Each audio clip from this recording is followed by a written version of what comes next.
The Medical Dictionary of the Free Dictionary defines dysfunctional families as a family with multiple internal, for example, sibling rivalries, parent-child conflicts, domestic violence, mental illness, single parenthood, or external, for example, alcohol or drug abuse, extramarital affairs, gambling, unemployment, influences that affect the basic needs of the family unit.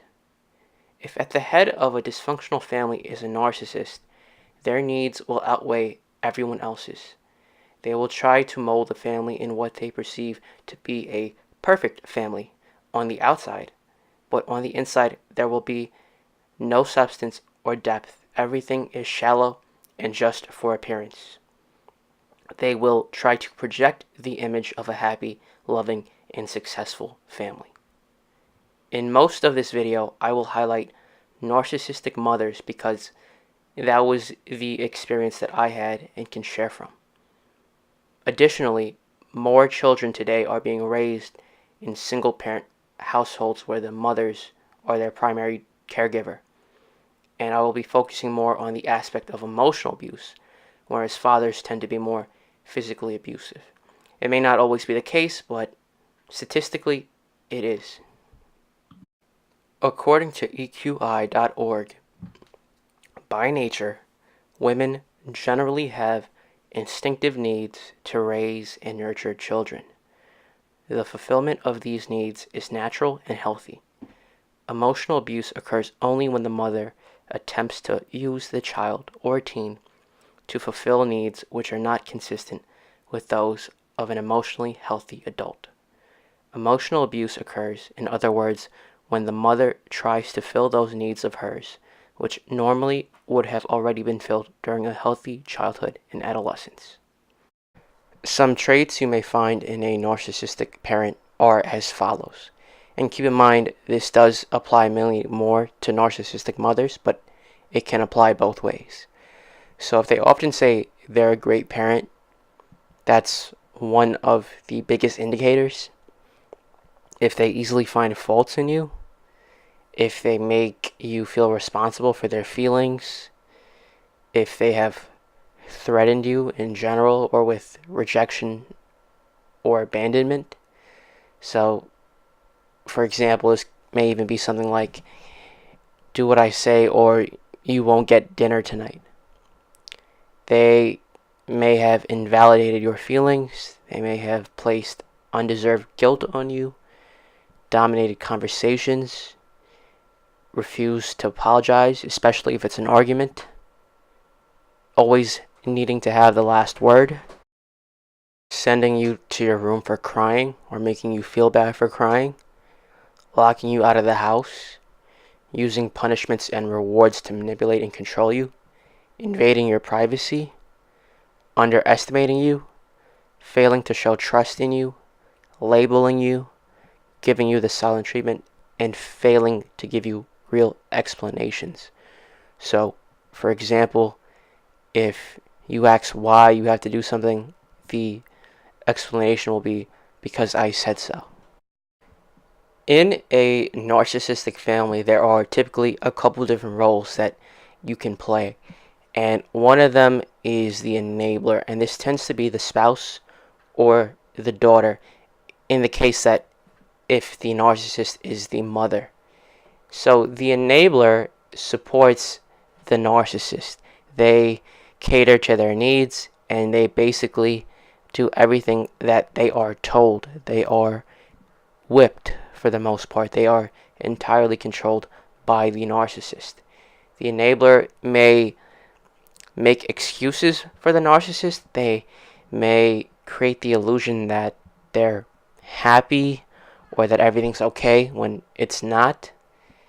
And ultimately, it's only for the approval and acceptance of the narcissist, which they will ultimately never get. In my own experience, my dad was the enabler, and one time I thought it would be interesting to do a experiment, and I wanted him to see how much he was being abused. So every time that my mother was abusing him, I would whisper later on or tell him later on in his ear, how long will the abuse continue? And I thought if I kept doing that enough, that finally it would click and he would see that he's not being loved, essentially. And you wouldn't believe how many times a day I was saying this at one point. Maybe 3, 4 times a day. And he typically would just play it off like nothing was happening. So that's kind of how it is for the enabler. Sometimes he's also, when the abuse is going on, he can block it out, maybe with the TV. But there's other times when he'll be triggered and he'll have an emotional reaction and start fighting back. In her book, Will I Ever Be Good Enough? Carl McBride states, a narcissistic mother sees her daughter more than her son as a reflection and extension of herself rather than as a separate person with her own identity. She puts pressure on her daughter to act and react to the world and her surroundings in the exact manner that mom would, rather than in a way that feels right for the daughter. Thus, the daughter is always scrambling to find the right way to respond to her mother in order to win her love and approval. The daughter doesn't realize that the behaviors that will please her mother are entirely arbitrary, determined only by her mother's self-seeking concern. Most damaging is that a narcissistic mother never approves of her daughter simply for being herself, which the daughter desperately needs in order to grow into a confident woman. Next, we have the golden child. This is the child that the narcissist will seek out to mold in their own image. It is typically the oldest, but can be the second. It depends on whether or not the firstborn will serve the narcissistic agenda by holding in place what the narcissist values the most. So if they value image the most and the first child is unattractive, they will make the second the golden child. The golden child believes that they are special and will typically boss around the other siblings. They have a sense of entitlement and they often become narcissists themselves. They get special treatment, and in my own experience, the narcissist will often deny that they have a favorite in words but not in actions. So, a little personal story is for one of my mother's birthdays, I had gotten her a card that made a joke that I was not the favorite child, and she got upset, of course. And interestingly enough, my malignant narcissistic brother-in-law saw the card. He laughed because he knew it was true.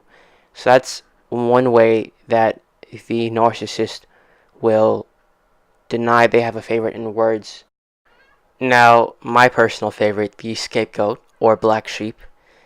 This is the child that is the most empathetic usually. They are strong and very intelligent.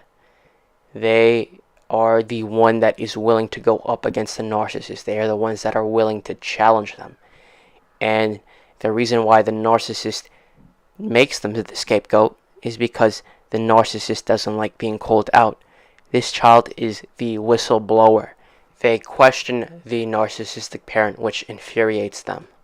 If the other members of the family have given in to the dictatorship role that the narcissist has taken on, then often this child will also be abused by other members of the family in order to keep their spot and not have any abuse given onto them from the narcissist. Next, we have the lost child, and this will show up in a family where there are 3 or more children typically. It is the child that has not been given the role of golden child or scapegoat. They grow up with a sense of not knowing who they are or how they fit into the world. They handle the dysfunction by checking out. They go into their own world and escape from all of the abuse that is going on. They are typically independent, self-sufficient, and quiet. They seek to avoid attention and fade into the background. So, growing up in a dysfunctional family can have many effects on you and how you see the world. And this is where attachment theory comes in. It is a psychological model attempting to describe the dynamics of long-term and short-term interpersonal relationships between humans. People who grow up in healthy families will have a secure attachment. This means that they have a strong sense of themselves and they desire close associations with others. They have a positive view of themselves, their partners, and their relationships. Next, we have dismissive avoidant. These people tend to be loners. They regard relationships and emotions as being relatively unimportant. They are cerebral and suppress their feelings. Their response to conflict and stressful situations is to avoid them by distancing themselves. They are inward and isolated and emotionally removed from themselves and others. Early in childhood, they learn to suppress their natural desire to seek out a parent for comfort when frightened or distressed. This is the attachment that I personally have developed in adulthood. So one of the things that I do or have done is if someone's having a conversation with me, I will avoid talking about myself as much as possible. I will always direct it back to them. Now, this may sound like a great conversational skill. However, if you're codependent and you let other people talk about themselves, this can attract a lot of narcissists because you're giving them an outlet. If you ask them questions about themselves, they will see that you are a good listener and you will become a target. Next up, we have fearful avoidant. These people, as children, detached from their feelings during times of trauma, and as adults, they continue to be somewhat detached from themselves. They do desire relationships and are comfortable in them until they develop emotional closeness. At this point, the feelings that were repressed in childhood begin to resurface, and with no awareness of them from being from the past, they are experienced in the present. So they are no longer in life today, but rather reliving an old trauma. And finally, we have preoccupied. As adults, they are self-critical and insecure. They seek approval and reassurance from others, yet this never relieves their self-doubt. In their relationships, their deep-seated feelings that they are going to be rejected make them worried and not trusting. So this will lead to them acting clingy and overly dependent from their partner.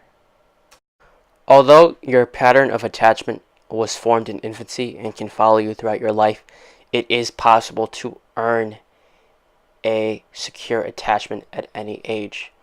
One way to do this is by making sense of your story.